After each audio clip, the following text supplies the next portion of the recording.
여기는 노인복지관 휴게소입니다. 두 분의 대화를 먼저 들어보시죠. 우리 아들이 지난달에 용돈 50만 원 보냈어. 명절에는 100만 원도 줬다니까. 그래? 우리 딸은 매달 30만 원에 생일날 해외여행도 시켜줬어. 여러분은 이런 대화를 들으면 마음이 어떠신가요? 자식 자랑에 끼지 못하면 왠지 서러워지기도 하고, 한편으로는 내 자식은 왜 저렇게 안 해주나 서운하기도 하고, 이런 마음이 드시나요? 하지만 잠깐, 이 영상을 끝까지 보시면 당신의 생각이 완전히 바뀔 것입니다. 이 영상은 당신의 자식들이 절대 말하지 못했던 불편한 진실을 폭로합니다. 충격적입니다만 자식의 용돈이 부모 자식 간의 관계를 망치고 있을지도 모릅니다. 말도 안 돼 라고 생각하시나요? 그렇다면 단 20분만 시간을 투자해 보세요. 이 영상에서는 자식 용돈이 부모 자식 간의 관계를 망치는 이유와 자녀들이 결코 말하지 못하는 경제적 고통, 그리고 이 모든 문제를 해결할 수 있는 놀라운 방법까지 모두 알려드립니다. 절대 끄지 마세요. 그럼 이제 자식에게 용돈을 받지 말아야 하는 5가지 이유를 하나씩 알려드리겠습니다. 시작하기 전 구독과 좋아요 꾹 눌러주세요. 첫 번째는 남과 비교당하면서 자식들은 마음에 상처를 입기 때문입니다. 다시 말해서 자식들이 정성껏 용돈을 들이더라도 다른 사람과 비교당할 때 깊은 상처를 받게 됩니다. 이것이 오늘 우리가 주목해야 할 첫 번째 이유입니다. 30대 회사원 김지훈 씨는 말합니다. 매달 어머니께 30만 원씩 보내고 있어요. 그런데 어머니 친구분들 모임에 갔다 오신 날이면 전화가 와요. 옆집 아들은 50만 원씩 준대. 넌 왜 그렇게밖에 못 주니? 그 말에 가슴이 찢어지는 것 같아요. 36세 이미영 씨도 비슷한 경험을 했습니다. 결혼 후에도 부모님께 용돈을 드리고 있어요. 그런데 명절 때마다 친척들 앞에서 큰 집 며느리는 얼마 준대, 작은 집 며느리는 얼마 준대 하면서 비교하세요. 그 자리에서는 웃어 넘기지만 집에 돌아와서 펑펑 울었어요. 한국심리학회의 조사에 따르면 부모에게 용돈을 드리는 성인 자녀 중 67%가 부모로부터의 비교 발언으로 정서적 상처를 경험했다고 합니다. 더 충격적인 것은 이러한 비교가 형제자매 사이의 관계까지 악화시킨다는 점입니다. 40세 박서준 씨와 37세 박서연 씨는 남매입니다. 두 남매는 어머니에게 각각 매달 용돈을 보내고 있었습니다. 그러던 어느 날 어머니의 한마디가 두 사람의 관계를 흔들어 놓았습니다. 내 오빠는 매달 50만 원씩 보내는데 너는 왜 30만 원밖에 안 주니? 너희 동생은 비록 적게 보내도 선물은 매달 챙겨줘. 이런 말들이 오가면서 한때 친했던 남매는 서로를 경계하고 거리를 두게 되었습니다. 가족 모임에 가는 것이 두려워요. 용돈 얘기가 나올까 봐요. 가족심리 전문가 김현정 교수는 말합니다. 부모님들이 자식의 효도를 금액으로 환산해 비교하는 순간 가족 간의 진정한 유대감은 깨지기 시작합니다. 특히 형제자매 사이에 효도 경쟁이 벌어지면 그것은 평생 회복하기 어려운 상처로 남을 수 있습니다. 이런 비교는 자식에게 무엇을 가르치나요? 사랑은 돈으로 측정된다. 효도는 남과 비교해서 평가받는 것이다. 이런 메시지를 전달하고 있는 것은 아닌지요? 부모님들, 잠시 생각해 보세요. 자녀들이 보내는 용돈, 그것은 단순한 돈이 아닙니다. 그들의 노력, 시간, 그리고 사랑이 담긴 것입니다. 그것을 다른 사람과 비교한다는 것은 자녀의 그 모든 노력과 사랑을 평가절하하는 일이 될 수 있습니다. 일터에서 하루 종일 일하고 집에서는 아이를 돌보며 그 사이에서 부모님을 위한 마음을 담아 보내는 용돈. 그런데 그것이 옆집 아들보다 적다는 이유로 비교된다면 자녀의 마음은 어떨까요? 내가 내 돈을 쓰고도 내가 상처받는다. 이런 어처구니가 어디 있나요? 진정한 효도는 서로 비교당하지 않을 때 빛납니다. 한 가정의 사정, 한 자녀의 상황은 모두 다릅니다. 그것을 인정하고 존중할 때 부모와 자녀 사이의 관계는 더욱 깊어질 수 있습니다. 오늘 우리가 기억해야 할 것은 이것입니다. 용돈의 액수가 아니라 그 안에 담긴 마음, 비교가 아니라 이해와 존중. 그것이 부모와 자녀 사이를 영원히 이어주는 다리가 됩니다. 그래서 우리는 말합니다. 자식이 주는 용돈, 더 이상 비교하지 마세요. 그 비교가 자식의 마음에 깊은 상처를 남기기 때문입니다. 여기서 잠깐 두 번째 이유로 넘어가기 전, 여러분은 자식의 용돈에 대해 어떤 생각이신지 댓글로 남겨주세요. 두 번째 이유입니다.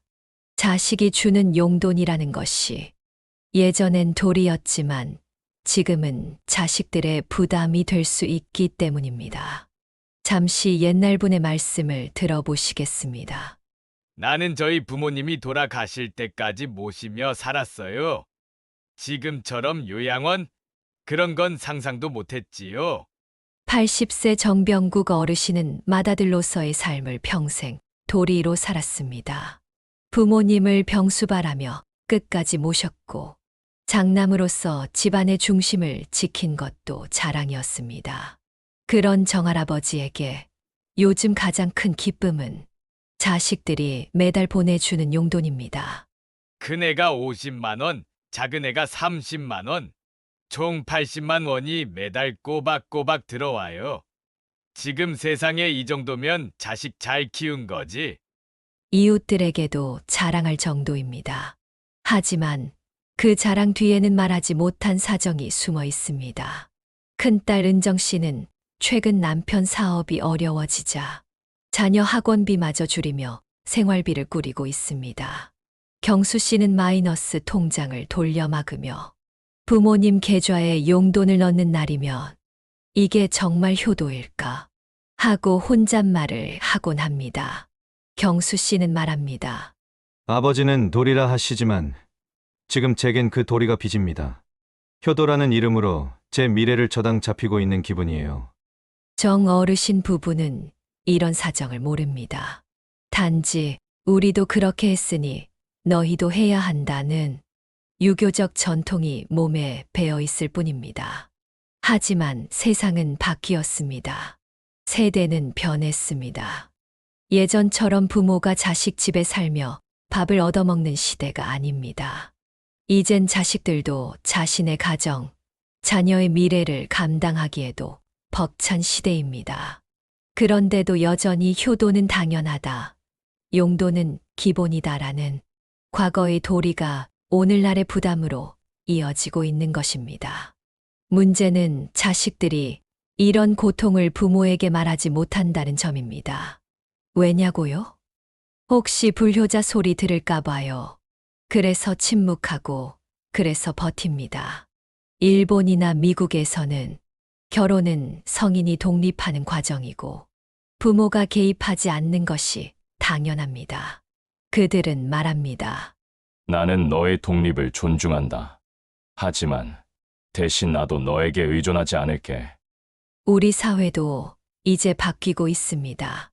부모가 자식의 결혼을 전부 책임질 수 없는 시대. 자식도 부모에게 무조건적인 봉양을 하기 힘든 시대입니다. 세 번째 이유입니다.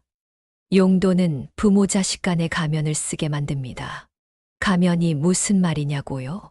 다시 말씀드려 부모 자식 간의 대화가 솔직한 대화를 못하고 겉으로도는 대화만 오고 가게 만듭니다. 엄마, 괜찮아. 우리 잘 지내고 있어. 아빠, 걱정 마세요. 다음 달에도 꼭 보내드릴게요. 이런 대화 너무 익숙하지 않으신가요? 그런데 만약 이 말들이 진심이 아니라면요? 만약 자식의 웃는 얼굴 뒤에 숨겨진 한숨이 있다면요? 39세 김연우 씨 월급은 340만 원입니다. 그는 두 아이의 아빠이고 아내는 육아휴직 중입니다. 매달 대출금이자 89만 원, 두 아이 학원비 72만 원, 교통비와 식비. 그런데 매달 마지막 주 금요일이면 그의 얼굴이 어두워집니다. 어머니 용돈 30만 원 송금. 그는 결코 말하지 않습니다. 왜 말하지 않을까요? 효도 못하는 자식으로 보일까 봐요. 용돈 보내는 날이면 집에서 아내와 싸워요. 그 돈이면 아이들 교육비에 보태면 좋겠다고. 어머니에게 제 경제 사정을 말씀드릴 수가 없어요. 2023년 한국금융연구원 조사에 따르면 30, 40대 직장인 중 61%가 부모 용돈으로 인한 경제적 부담을 느낍니다. 그중 대부분은 이 사실을 부모에게 말하지 못합니다. 더 무서운 것은 무엇일까요? 용돈이라는 돈이 부모와 자식 사이에 끼어들면서 진짜 대화가 사라진다는 점입니다. 자식은 웃는 얼굴로 거짓말을 하고 부모는 그 미소를 진심으로 오해합니다. 우리 아들은 힘들어도 한 번도 그런 말 안 해요. 역시 마음이 바른 아이지. 그 바른 마음이 단지 가면은 아닐까요? 가족관계 전문가 김지연 교수는 말합니다. 돈이 개입된 관계는 감정을 솔직히 표현하기 어렵습니다. 특히 부모 자식 관계에서는 더욱 그렇죠. 자식은 경제적 의무감에 억눌려 진짜 이야기를 하지 못하고 부모는 용돈이라는 형식적 표현에 만족하며 자식의 진짜 삶을 모른 채 살아갑니다. 결국 무슨 일이 벌어질까요? 시간이 흐를수록 대화는 더 형식적이 됩니다. 엄마, 잘 지내세요? 응, 잘 지내지. 용돈 보냈어요. 그래, 고맙다. 끝입니다. 대화가 단답형입니다. 진짜 삶은 공유되지 않고 진짜 고민은 말하지 않습니다. 매주 통화해도 서로를 모르는 가족. 그게 정말 우리가 원하는 가족의 모습일까요? 혹시 당신의 자녀는 지금 이런 가면을 쓰고 있지는 않나요? 혹은 당신이 부모에게 이런 가면을 쓰고 있지는 않나요? 진정한 효도는 돈이 아닙니다. 진정한 효도는 진실한 관계입니다. 그리고 그 진실은 엄마, 사실은 조금 힘들어요 라고 말할 수 있는 용기에서 시작됩니다. 네 번째 이유입니다. 괜찮아 라는 거짓말 뒤에는 무너지는 자식의 현실이 있기 때문입니다. 정재훈 씨는 두 아이를 키우는 IT 회사 중간 관리자입니다. 그는 어머니에게 매달 50만 원의 용돈을 보냈습니다. 어머니에게 전화할 때마다 그는 말했습니다.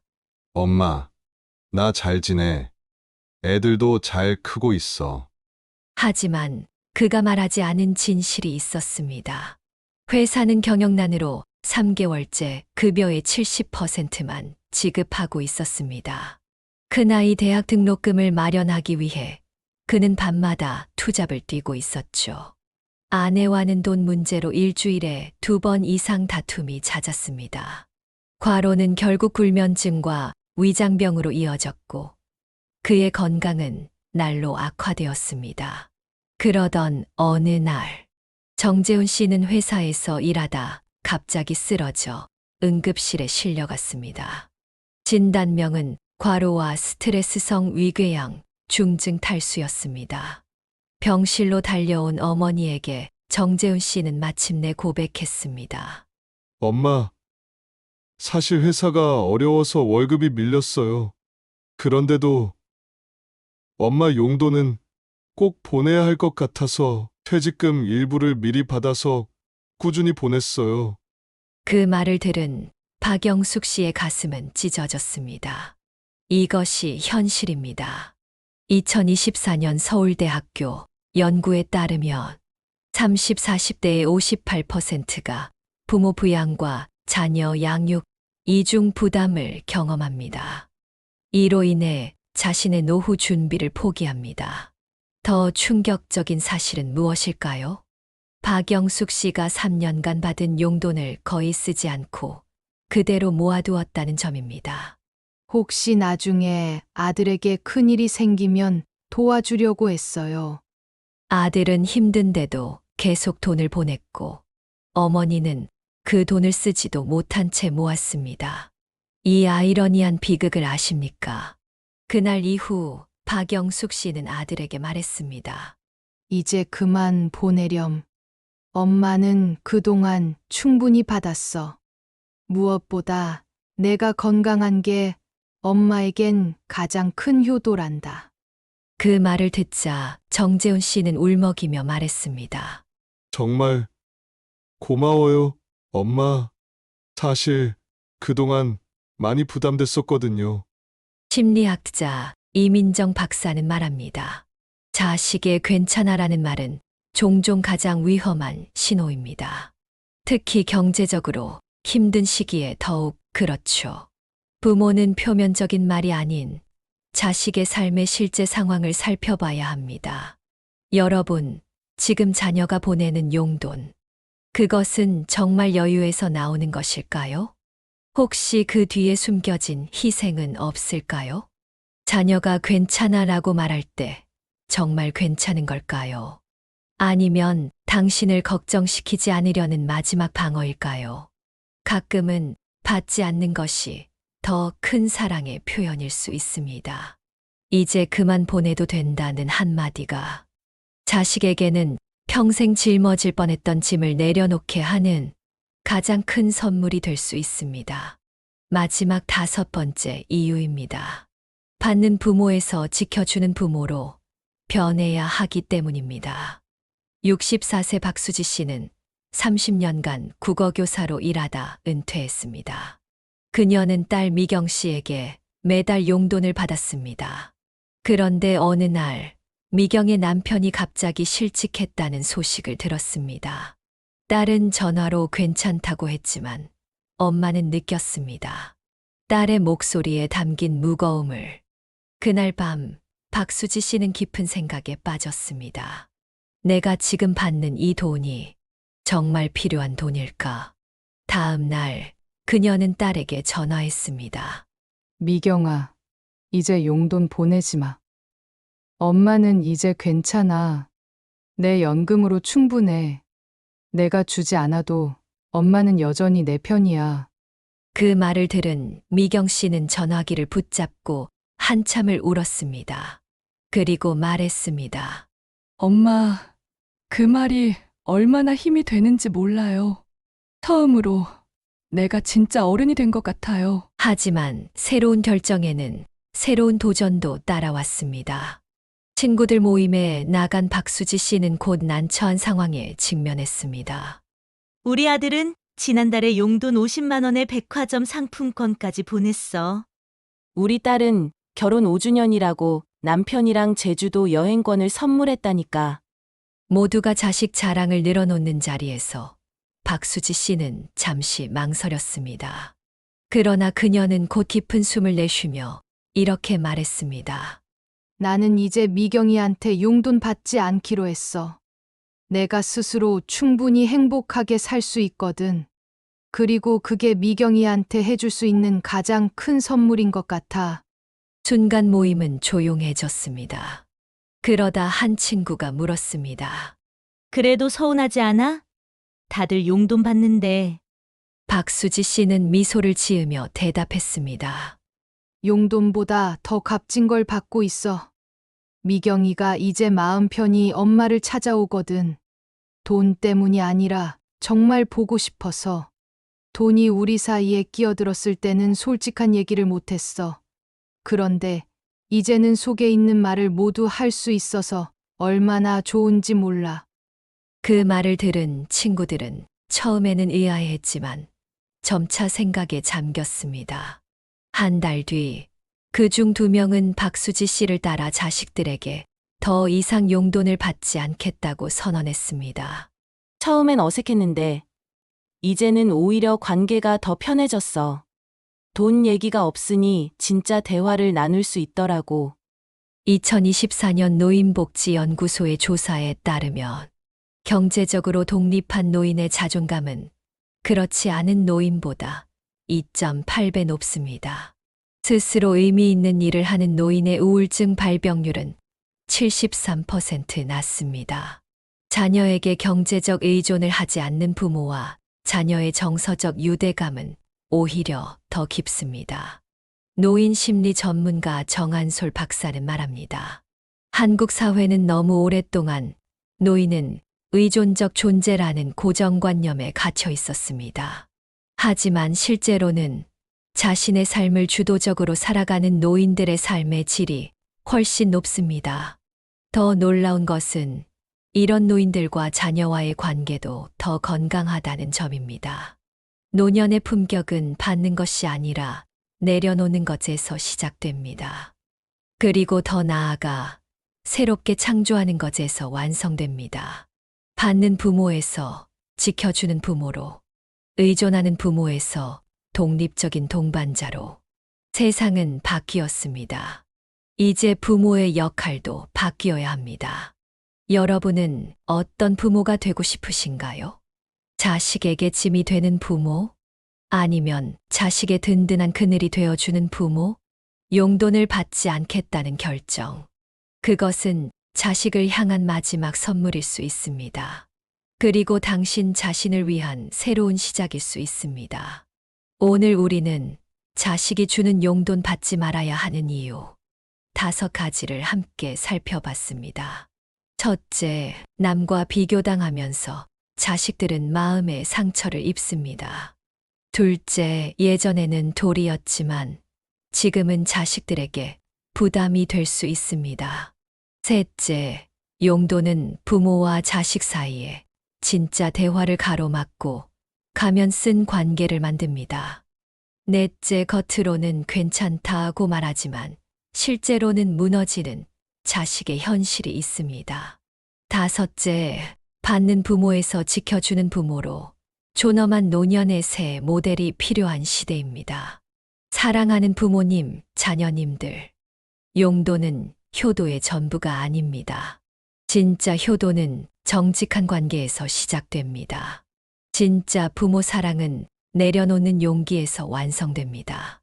어쩌면 지금 이 순간 여러분의 가정에도 이런 갈등이 있을지 모릅니다.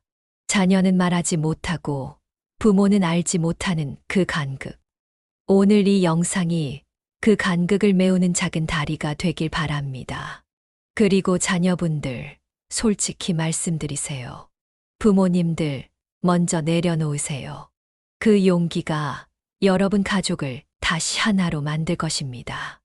이 영상이 여러분 가슴에 작은 울림을 가져왔다면 구독과 좋아요 눌러주시고 여러분은 자식들의 용돈에 대해 어떤 생각이신지 댓글로 남겨주세요. 앞으로도 이렇게 삶에 도움이 되는 지혜로운 이야기로 찾아뵙겠습니다. 여러분의 가정에 진심 어린 대화와 따뜻한 이해가 가득하길 바랍니다. 감사합니다.